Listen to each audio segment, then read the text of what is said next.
Имало едно време. Представя приказката "Имало едно време" един пастир с 100 овце. Една от тях се отклонила и се изгубила в планината.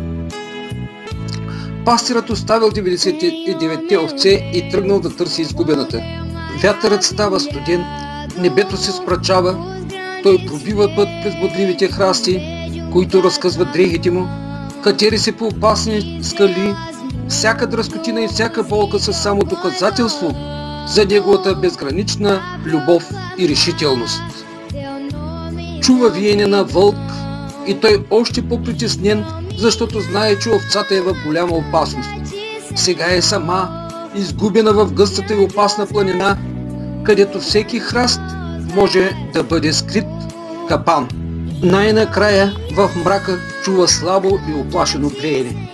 Намира я в дълбока пропаст, трепереща от студ и страх. Вместо да я укорява, той я вдига нежно на раменете си, обвивайки я в топлата си дреха. В този момент всичките му усилия и болки изчезват, заменени от огромно облегчение и радост. Когато се връща в селото, той не е изтощен. Той е преизпълнен с радост. Приятелите и съседите му се събират, за да чуят историята. И всички празнуват намирането на една единствена овца. Това е празник на надеждата и спасението, който показва, че нито едно същество не е твърде маловажно, за да бъде спасено. Така на небето ще има по-голяма радост за един грешник, който се покая, отколкото за 99 праведници.